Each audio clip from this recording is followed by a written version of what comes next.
పిత పుత్ర పవిత్రాత్మ నామమున ఆమెన్. ప్రియ దేవుని బిడ్డలారా, జ్ఞానవాణిని వీక్షిస్తున్న మీకందరకు ప్రైజ్ ద లార్డ్.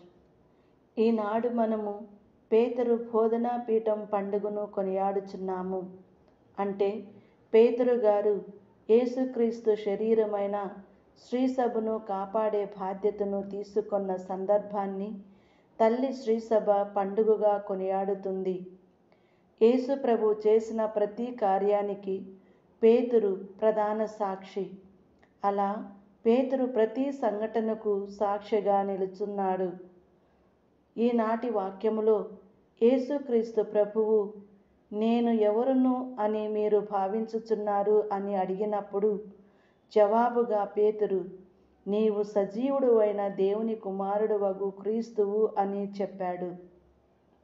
ప్రియమైన దేవుని బిడ్డలారా, యేసు ప్రభువు మన నుండి వ్యక్తిగత సమాధానమును కోరుకుంటున్నారు. ఆయన అంటే ఎవ్వరో మనకు వ్యక్తిగత అభిప్రాయము ఏర్పడాలి.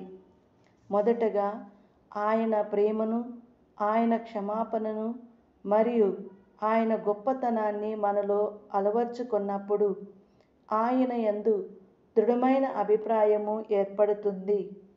మన అందరూ the passion of Christ cinema చూసి ఉంటాము.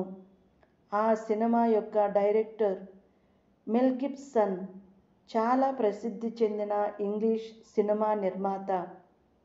ఇతడు నిర్మాతగా చాలా డబ్బులు సంపాదించాడు. మంచి పేరుతో పాటు చెడు వ్యసనాలకు బానిస అయ్యాడు. కుటుంబ విలువలను మర్చాడు. చివరికి తనను అమితముగా ప్రేమించే తన భార్య, కూతురు తన మీద విరక్తి చెంది తనకు తెలియని స్థలానికి వెళ్ళిపోయారు. ఇది తెలుసుకున్న మెల్ గిబ్సన్ ఎంతో బాధపడ్డాడు. మద్యపానమునకు బానిస అయ్యాడు. నేను ఎందుకు బ్రతకాలి అని అనుకున్నాడు.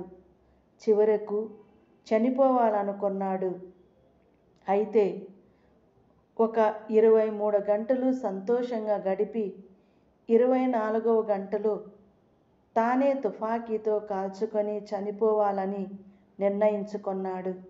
అయితే రోజులలో 20 గంటలు హాయిగా గడిపాడు. మిగిలిన 4 గంటలు ఎలా గడపాలో తెలియటం లేదు. అయితే ప్రతి అమెరికన్ హోటల్ గదిలో టేబుల్ డ్రాయర్లో బైబిల్ ఉంటుందట. ఈ 4 గంటలలో బైబిల్ చదవాలనుకున్నాడు. బైబిల్ తెరిచి చదువుతూనే ఉన్నాడు. తాను చనిపోతానని నిర్ణయించుకున్న కాలం తనకు తెలియకుండానే గడిచిపోయింది. ఇంకా 4 గంటల సమయం ఎక్కువ అయ్యింది. అప్పుడు అనుకున్నాడు, నేను ఎందుకు చనిపోవాలి అని. నా కోసం, నా పాపాల కోసం ఒక మనిషి అప్పుడే చనిపోయాడు.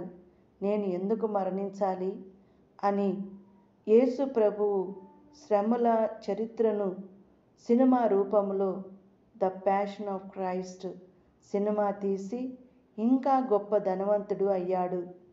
ఒక సందర్భములో ఎవ్వరూ లేరని, మరణమే మార్గమని గ్రహించిన మెల్ గిబ్సన్ క్రీస్తు ప్రభువు పొందిన శ్రమలు, మరణము, పునరుత్థానమును వ్యక్తిగతంగా తెలుసుకొని ధైర్యముగా ముందుకు సాగిపోయాడు.